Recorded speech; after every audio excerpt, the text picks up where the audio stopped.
Tema khotbahnya adalah berani menunggu. Apa tema khotbahnya saudara?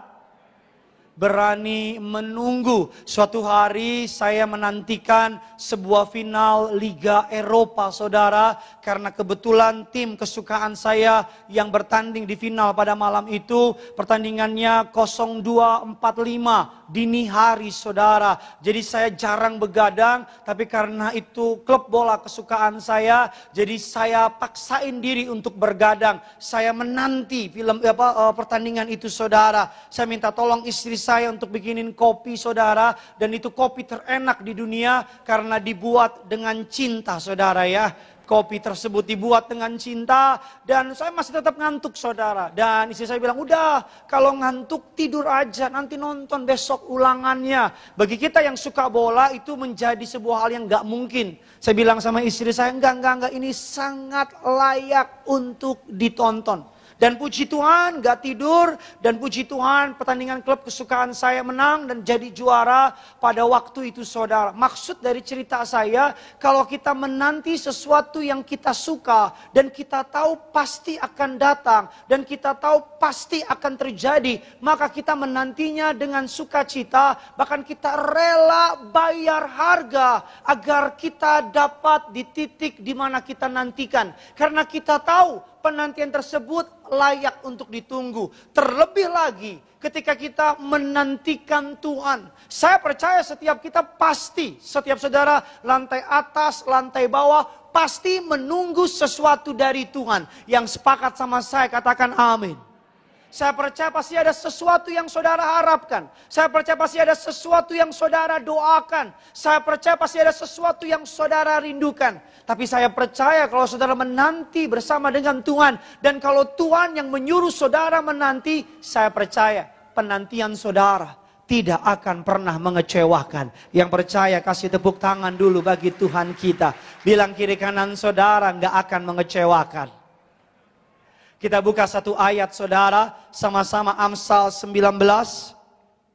Ayatnya yang kedua. Sama-sama yuk kita baca. 3, 2, 1, ya. Tanpa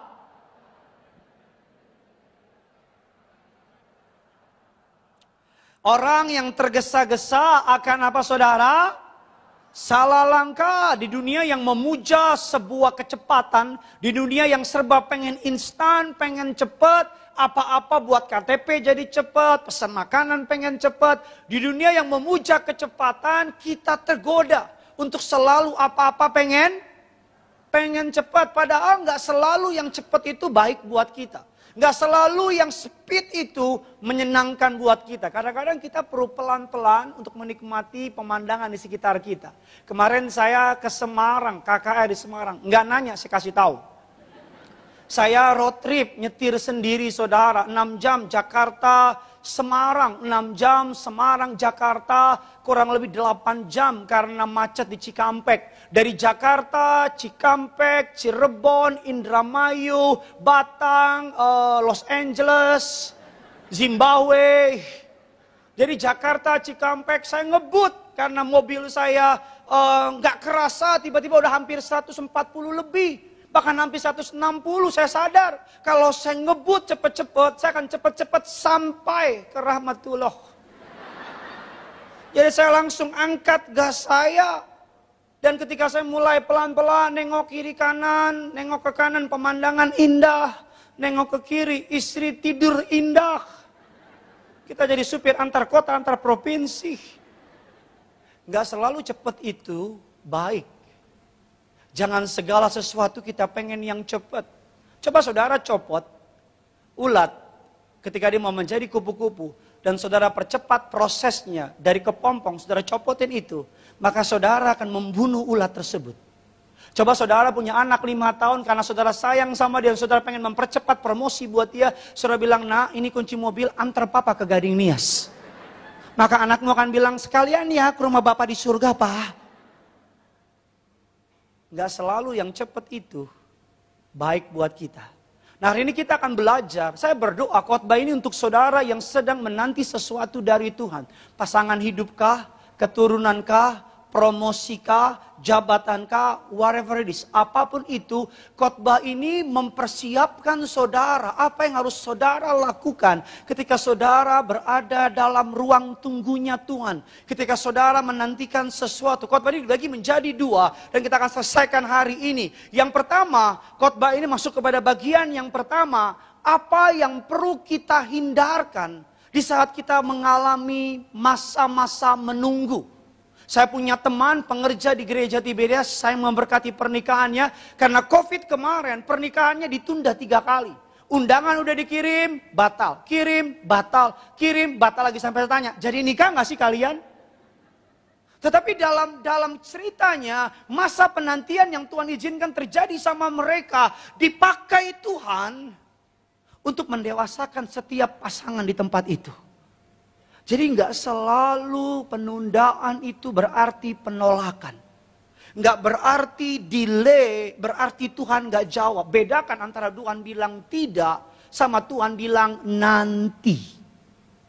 Anak saya, papa, gini minta ini dong. Saya bilang ya kalau memang udah siap. Tapi saya bilang nanti. Dia bilang papa, gini mau punya HP dong. Saya beliin HP mainan. Enggak, HP kayak papa. Saya bilang mau ngapain? Mau telepon anak bayi yang lain. Mau ada grup bayi-bayi. Saya bilang sama anak saya, nanti. Kapan? Saya nggak tahu kapan nanti. Kalau papa lihat kamu udah mulai bertanggung jawab dengan diri kamu, papa akan belikan kamu HP. iPhone 2000. Yang baru mikir udah nelpon.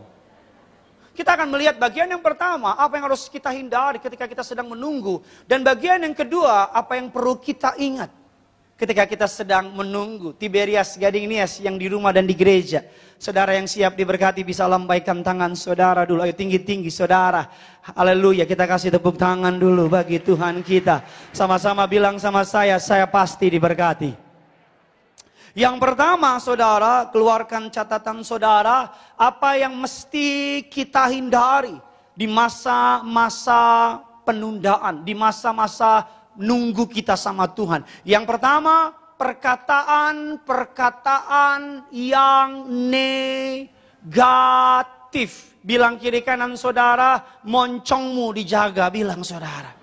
Ayo pendeta yang suruh, moncongmu dijaga, bilang saudara. Dalam masa penantian, perhatikan perkataan saudara.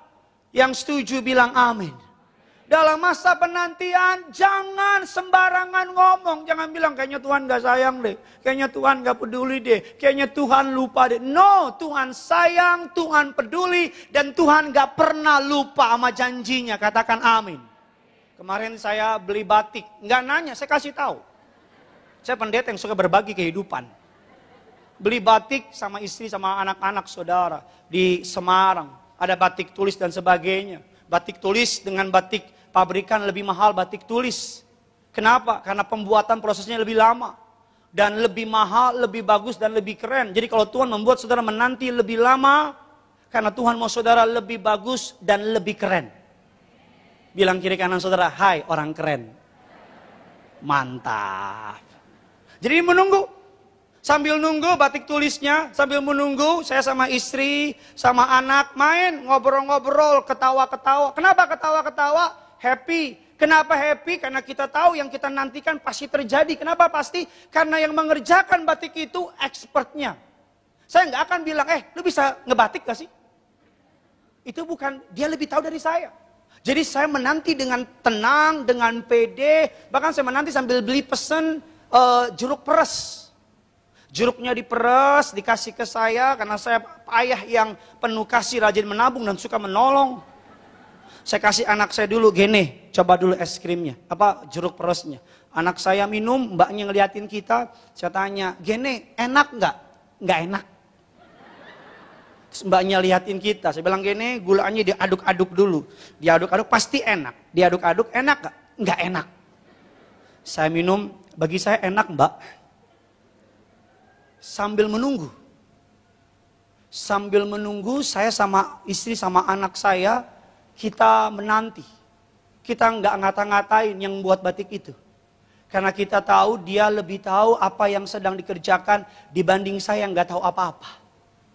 Ketika saudara sedang menanti tangan Tuhan ada dalam hidup saudara, jaga mulutmu. Jangan ragukan kuasanya, jangan ragukan kemampuannya, bahkan jangan pernah ragukan kasihnya atas setiap jemaat Tuhan di tempat ini. Kalau saudara ingin bahagia, dia lebih ingin lagi saudara bahagia. Kalau saudara rindu diberkati, dia lebih rindu lagi saudara diberkati. Yang kedua, apa yang perlu kita hindari di masa-masa penantian kita? Yang pertama, perkataan-perkataan yang negatif. Yang kedua, sikap hati yang salah. Jangan sampai kita berpikir Tuhan sengaja bikin kita menderita. Jangan sampai kita berpikir Tuhan gak mau kita bahagia. Sikap hati kita harus benar, tulus, lurus, dan percaya. Allah membuat segala sesuatunya untuk kebaikan kita. Katakan amin. Sebagai contoh, saya bisa lihat saya ke depan. Ada satu orang wanita, anggap aja kembang desa di Gading Nias. Dikejar oleh dua laki-laki. Wanita ini sebut saja namanya Juleha. Kalau ada nama Juleha, mohon maaf, ini tidak ada maksud saudara. Juleha dikejar oleh dua laki-laki. Pengejaran pertama, Juleha nggak mau. Pengejaran kedua, Juleha nggak mau. Ketiga, Juleha tetap nggak mau. Keempat, kelima, keenam, Juleha nggak mau. Pengejaran ketujuh, laki-laki yang pertama tetap mengejar. Laki-laki yang kedua berhenti mengejar. Kalau saudara jadi Juleha, siapa menurut saudara yang paling tulus, paling sayang, dan paling setia sama saudara?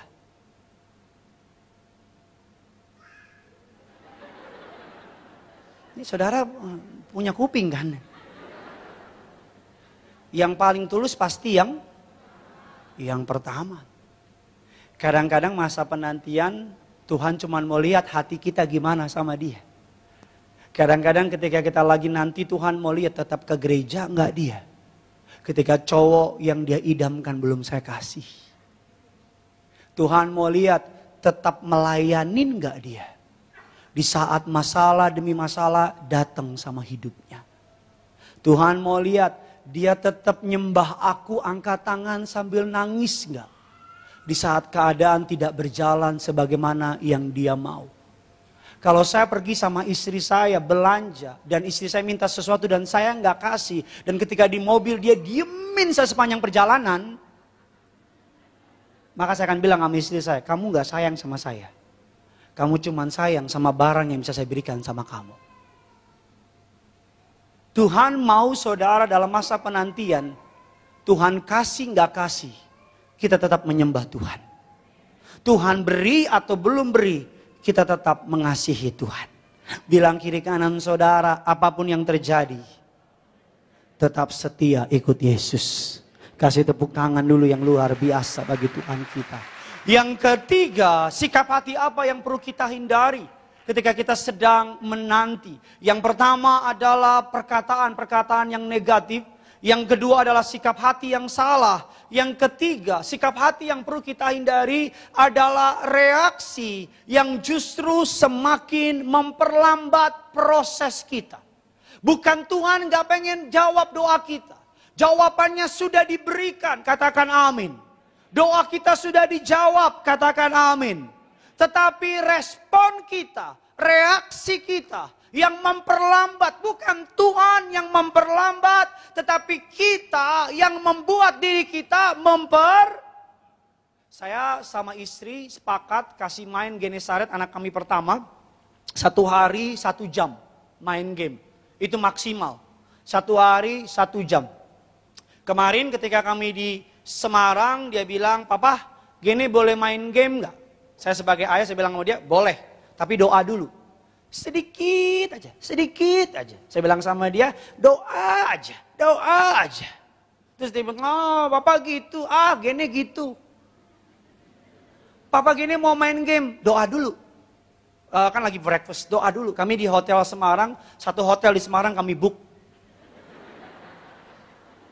Bagi saudara jemaat baru, tanya sama yang udah lama. Ini saudara bikin ini pendeta halu apa gimana ya? Papa gini boleh main game gak? Saya bilang doa dulu. Sebentar aja Papa, doa dulu. Tapi gini, dia mulai drama. Gitu. Saya jawab lagi, doa dulu. Papa nggak sayang sama Gene. Saya bilang, papa sayang sama Gene. Gene mau main game, kamu pinjem tab. Doa dulu. Kok lama sih? Saya bilang sama anak saya, yang bikin lama bukan papa, tapi Gene. Papa, Gene. Tentunya nggak diulang-ulang sampai besok. Papa Gene, papa Gene, papa Gene, papa Gene. Tuhan datang, aku datang. Ngapain juga gue ulang-ulang? Kok jadi lama sih? Saya bilang sama anak saya, yang bikin lama bukan papa, Gene. Kalau Gene ketika pertama kali minta main game, Gene langsung doa. Kan anak saya doa cepat kan. Dia nggak mungkin doain bangsa-bangsa. Oh dia doa, Tuhan berkati bangsa Indonesia, berkati pemilu 2024, jaga Jakarta. Saya kaget, itu Tuhan Yesus bukan anak saya. Anak saya kok cuma doa, Tuhan Yesus, makasih buat hari ini, berkati Gene, berkati papa mama, oma, mbak, amin. Itu doang doanya. Kok lama sih? Saya bilang sama dia, yang bikin lama bukan papa, tapi Gene. Kalau dari awal, Gene ketika minta main game, langsung doa, beres. Nggak ada drama-drama ini. Kadang-kadang bukan Tuhan yang memperlambat. Respon kita, sikap kita yang memperlambat. Bangsa Israel dari tanah Mesir ke tanah perjanjian paling cepat 7 hari. Tapi kita tahu semua ceritanya, 40 tahun mereka di tanah Mesir. Di tanah gurun, di padang gurun. Kenapa? Bukan Tuhan yang memperpanjang jalan mereka. Tapi mereka yang memperpanjang jalan mereka. Penantian tergantung respon saudara. Semakin saudara mau tunduk, semakin saudara mau taat sama Tuhan, maka padang gurunnya semakin cepat. Tapi semakin saudara melawan, semakin saudara keraskan hati, kata Alkitab, tegur, tegar tengkuk, ngelawan Tuhan, maka padang gurunnya semakin lama. Saudara yang pilih, mau cepat atau mau lama. Saudara yang pilih anak-anak muda, mau pria yang saudara inginkan doakan datang segera, saudara yang menentukan. Kalau saudara sungguh-sungguh bertobat cari Tuhan, maka keluar dari Gading Nias. Nggak ada apa-apa. Tapi keluar dari Gading Nias, laki-laki berkuda putih. Plepak, plepok, plepak, plepok. Aku diutus Tuhan. Kemana bang? Api neraka. Bilang kiri kanan saudara, mau cepat atau lama? Bilang sama yang baru ngomong, kalau mau cepat, taat aja. Kasih tepuk tangan dulu bagi Tuhan kita. Kayak kemarin ke Semarang, kalau mau cepat 4 jam. Saudara cepat banget, gak usah ke rest area. Mau lebih cepat lagi 45 menit naik pesawat. Mau lebih cepat lagi nonton di YouTube. Tergantung kita yang nentuin. Mau cepat atau mau lambat. Semakin saudara melawan Tuhan, semakin sakit dan semakin lama prosesnya. Semakin saudara melawan, semakin saudara lari dari Tuhan, kita nggak akan pernah bisa lari dari Tuhan. Mau lari kemana sih? Bumi beserta isinya punya Dia. Kita nggak akan pernah bisa ngelawan Tuhan, sama seperti anak saya Genesaret nggak akan pernah menang sama saya karena saya lebih kuat dari dia. Kita nggak akan pernah menang sama Tuhan. Jadi kalau tahu endingnya kita bakal kalah. Dari awal lemesin aja say. Betul apa tidak? Kalau Tuhan mau berkati dan Tuhan bilang ampuni dia dulu. Tapi Tuhan dia menyakiti aku. Ampuni baru ku berkati. Tuhan kasih aku, Tuhan bilang lepaskan yang ada di tangan. Tapi gini Tuhan, lepaskan. Gimana Tuhan bisa kasih kalau tangan kita full? Tapi ketika kita mulai melepaskan apa yang Tuhan suruh lepaskan. Maka yang indah, yang terbaik Tuhan taruh di tangan kita. Amin saudara. Kita kasih kemuliaan buat Tuhan kita. Kita masuk kepada bagian yang kedua. Apa yang harus saya ingat. Tadi kan apa yang harus saya hindari ketika saya sedang dalam masa penantian. Perkataan yang negatif saudara. Dikatakan juga berikutnya sikap hati yang salah. Dan yang ketiga adalah respon yang memperlambat jawaban doa kita. Sekarang apa yang perlu kita ingat ketika kita dalam masa penundaan. Yang pertama, saudara dan saya yang perlu kita ingat, ingatlah selalu ada waktu menunggu antara menanam dan menuai. Sama-sama bilang sama saya, ada waktu menunggu. Ini saudara menanam, di sini saudara menuai, di tengah-tengahnya ada waktu. Tuhan, dialah Tuhan atas proses, dia menciptakan langit dan bumi. Bisa enggak? Cuman perkara satu kalimat, langit bumi jadi. Bisa, dia Tuhan, tapi dia menciptakan langit dan bumi 7 hari. Di hari ke-7 dia istirahat. Kenapa? Dia sedang mengajarkan kita mengenai proses. Gak ada tumbuhan di muka bumi yang kita tanam hari ini juga langsung gede. Tanam durian, langsung durian bertumbuh. Itu durian kerasukan. Gak ada. Semua tumbuhan di muka bumi, gak ada anak baru lahir. Langsung jambangan, berewokan. Gak ada perempuan lahir, bulu matanya lentik, rambutnya udah curly, di dalam dicatok. Gak ada. Cinta juga proses. Gak ada langsung ketemu, aku mau mati bagimu. No, kita butuh proses. Amin. Pengkhotbah mengatakan demikian. Sama-sama kita baca yuk. Pengkhotbah 3, ayat 1 dan 2. Untuk segala sesuatu ada masanya, untuk apapun ada. Bilang kiri kanan saudara, ada masanya bos. Bilang sama yang baru ngomong, ada waktunya bos. Ayatnya yang kedua, sama-sama kita baca. 3, 2, 1, ya, ada waktu.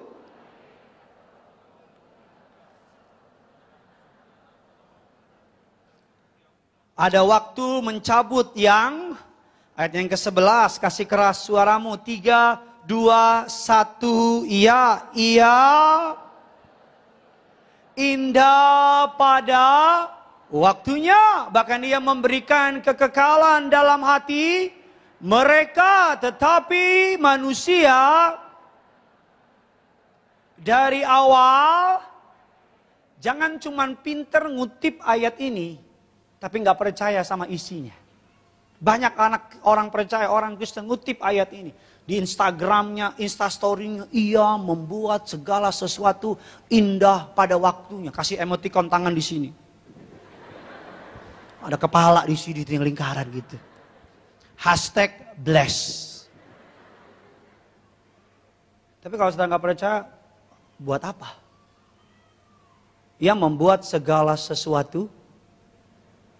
Sekali lagi, ia membuat segala sesuatu. Ia membuat segala sesuatu. Jangan ngomong sama saya, ngomong sama dirimu. Ia membuat segala sesuatu indah pada waktunya. Itu janji Tuhan. Dia berjanji bahwa apapun yang terjadi sama hidup orang percaya, endingnya pasti indah. Dia berjanji kepada setiap kehidupanmu, kepada setiap aspek dalam hidup saudara dan saya yang menaruh harapan sama Yesus, ending hidupmu pasti indah. Ada waktunya. Saya sama istri saya kenal dari dia usia 13 tahun. Saya pelayanan bareng jadi choir di Tiberias Balai Sarbini. Kami pernah ngedate bareng, saya sama cewek yang dekat sama saya, dia sama cowok yang dekat sama dia. Kita pernah ngedate bareng, nonton konser bareng pada masa itu. Bahkan kita pernah curhat mengenai pacar kita masing-masing pada masa itu. Dan ketika saya pacaran sama dia, saya ngomong gini sama dia, kenapa sih nggak dari dulu kita pacaran? Apa jawab istri saya? Kalau dulu kita pacaran, pasti saling nyakitin. Kenapa? Karena dulu kita nggak siap. Dulu Gideon sok kegantengan, dan Amanda sok kecantikan. Dua orang sok-sokan pacaran, akan jadi hancur. Dulu kita berdua nggak siap. Kalau dulu Gideon sama Amanda pacaran di masa yang mereka belum siap, karakter saya belum dibentuk oleh Allah, karakter Manda belum dibentuk, takut akan Tuhan belum dibangun di sana, kematangan belum di sana. Kami masih bermain di kedangkalan pada masa itu. Kami belum main di kedalaman. Kami masih ikut Tuhan di permukaan. Kami masih lihat orang dari mukanya doang. Kami belum ngerti apa yang sebenarnya tentang cinta. Kalau kami dulu pacaran, bubar jalan. Dan mungkin hari ini saya menjadi pendeta yang masih jomblo di sini. Dan banyak orang tua, Pak ini anak saya. Kok Pak Pendeta tahu? Dulu sebelum menikah, tiap minggu orang tua bawa anaknya. Pak ini anak saya Pak. Saya padahal nggak nanya ini anak siapa. Anak saya masih single loh Pak, udah sarjana. Terus kenapa Pak? Siapa tahu Pak Pendeta pengen. Ketika saya sudah siap, Manda udah siap. Tuhan lihat di surga. So siap dorang. So siap mereka. Malaikat cinta, siap kata malaikat cinta. Kasih benih-benih cinta ke mereka. Maka malaikat bilang, shh. Saya lihat istri saya, Amanda, kok cantik ya. Anak, kita kasih lagi ngopi berdua sama dia. Di coffee shop. Saya lihat dia beda, saya bilang, cantik ya adik gua. Anak Tuhan, Tiberias, sama-sama ngefans sama Papa Riaji sama Ibu. Kenapa nggak dia ya? Mulai sadar dulu nggak sadar-sadar loh. Lu nengok ke kiri kanan, siapa tahu jodohmu di depanmu sekarang loh. Kalau depanmu bapak-bapak bukan dia maksud saya. Nanti ada bapak-bapak. Adek. Bapak-bapak kegeeran lagi. Om walaupun tua, hati om muda loh deh. Jangan gatel om di sini om. Yang pertama, ada waktu antara menanam dan menuai. Ada waktu. Di tengah-tengah ini, biarkan Tuhan bekerja. Saudara tahu pohon tebu? Kalau nggak tahu gini-gini aja nggak apa-apa saudara. Pohon tebu setahun, 2 tahun, 3 tahun pertama saudara akan menanam pohon tebu. Saudara nggak akan melihat dia bertumbuh. Karena pohon tebu pertama kali bertumbuh ke dalam. Kalau kita menanam pohon tebu tanpa mengerti maksud atau bagaimana fungsi pohon tebu itu, kita akan kecewa. Kok nggak tumbuh? Kok nggak tumbuh? Kok nggak tumbuh? Padahal sebenarnya dia sedang bertumbuh tapi di dalam. Agar ketika pohon tebu mereka udah kuat di akar, mereka naik ke atas. Maka ketika ada badai, pohon tebu akan bisa ikut goyang. Karena dia menguasai tai chi.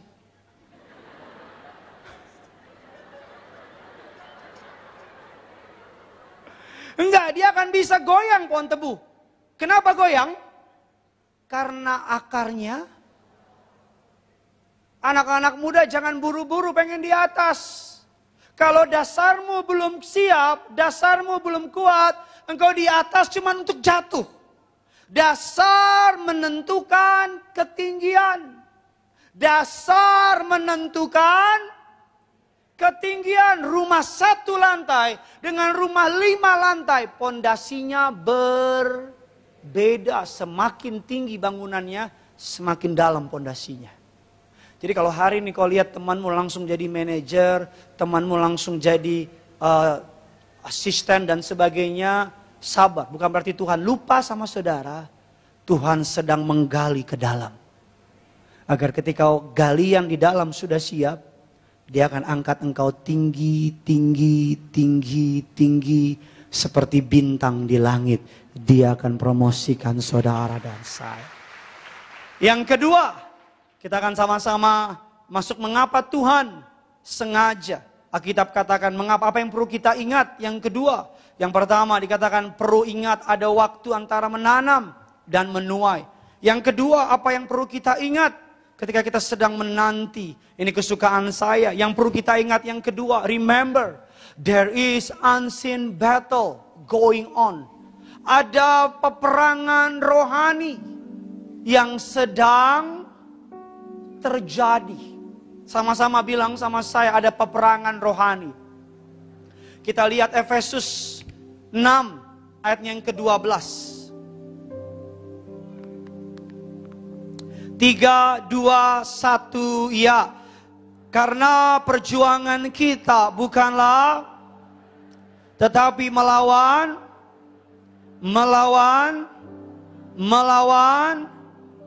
penghulu-penghulu dunia yang melawan roh-roh jahat. Saya bisa lihat saya ke depan. Ketika saudara berdoa meminta Ketika saudara berdoa meminta doa sama Tuhan. Tuhan kasih saya pasangan, hidup, pekerjaan, apapun itu. Ketika saudara berdoa, Tuhan mendengar dan menjawabnya, katakan amin.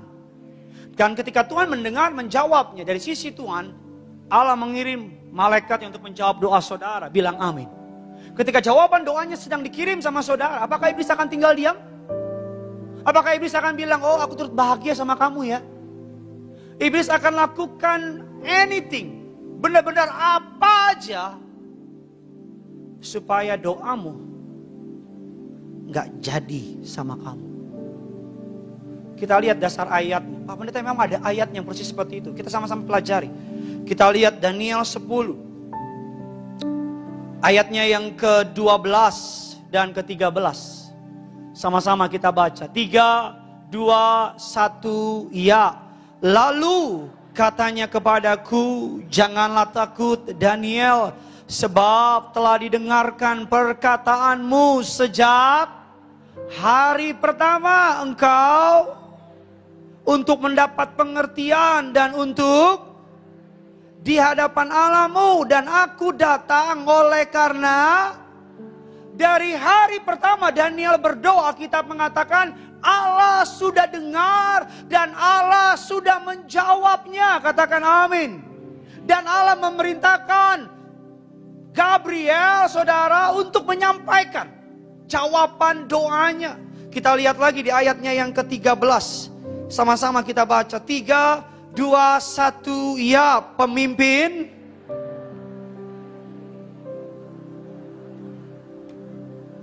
Tetapi kemudian Mikael, salah seorang dari pemimpin terkemuka,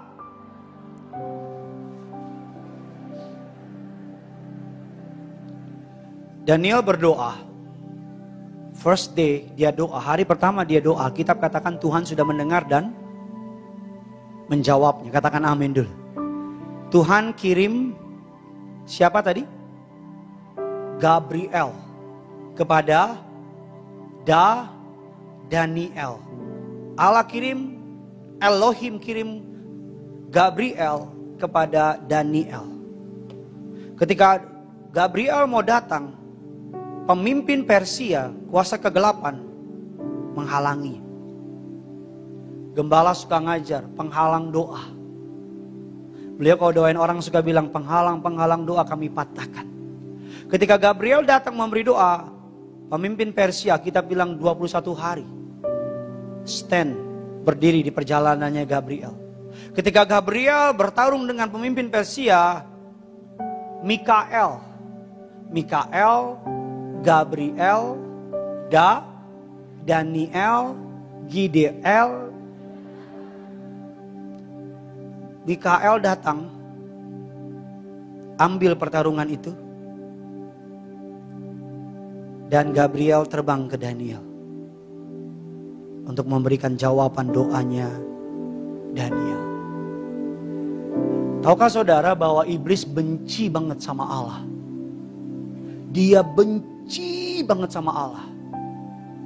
Tahukah saudara bahwa iblis gak akan pernah bisa menang sama Allah? Dan iblis gak akan pernah bisa nyakitin Allah. Tapi iblis tahu dengan pasti, kalau dia gak bisa menyakiti Allah, dia dapat menyakiti Allah dengan menyakiti yang paling dikasihi oleh Allah. Yaitu siapa? Seluruh orang di gedung ini. Saudara dan saya. Kalau saudara mau menyakiti saya, paling gampang. Sakiti anak saya, maka saya akan paling sakit.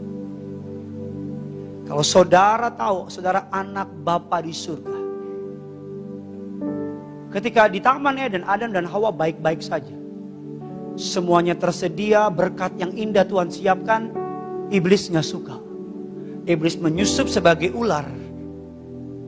Supaya apa? Allah atau manusia berontak terhadap Allah.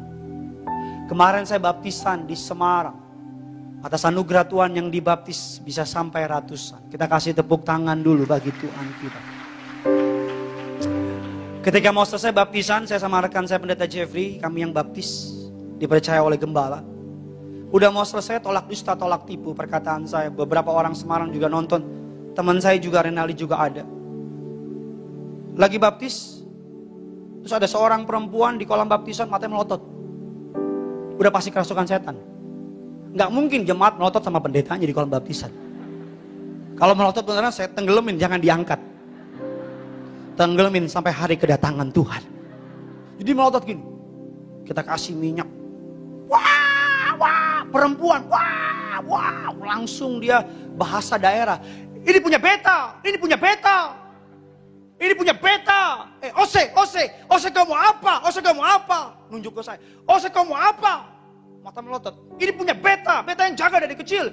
Kamu ose, kamu apa? Kamu apa? Dia lihat saya melotot tangan gitu. Kamu apa? Kita harus punya iman. Kalau kita nggak punya iman, maaf Bung, salah orang. Silakan lewat Bung. Bisa bubar gereja. Iya dong, langsung. Ose kamu apa? Ose kamu apa? Saya bilang, kau diam. Wah, ini punya beta, beta jaga dari kecil. Dia lupa pendetanya orang Batak.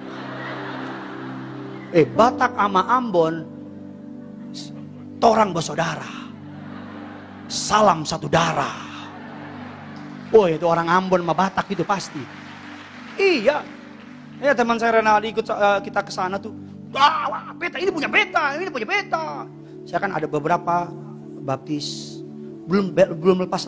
Pas wah, ini punya beta, ini punya beta. Sombong amat saya bilang tuh setan. Setan tuh punya ciri. Pengalaman saya ikut gembala. Setan tuh kalau orang manifest itu punya ciri caper. Semakin banyak yang nonton, semakin dia manifest. Caper. Nah kalau ada orang yang suka caper, saya nggak ngomong loh, saya belum selesai loh. Saudara udah menyimpulkan sendiri. Saya nggak nyebut apa-apa.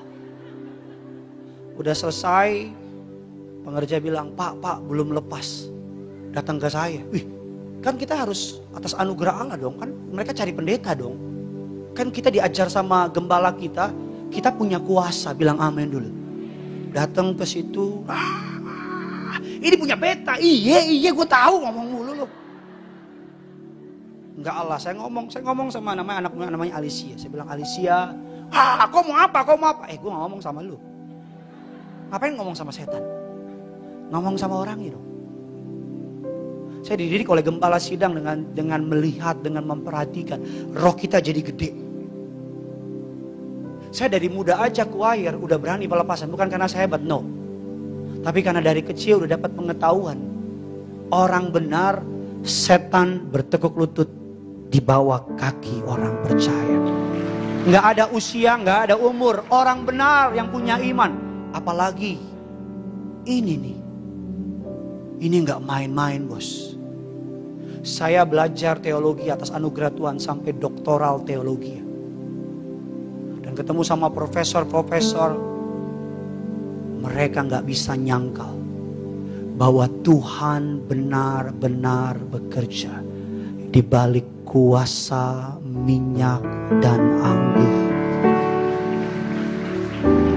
Kita kasih darah Yesus dari mulai anak muda cuman Pak sakit Pak, udah mulai sadar nih. Sakit Pak, kasih darah Yesus diurapi dan sebagainya. Setan selalu gitu maunya.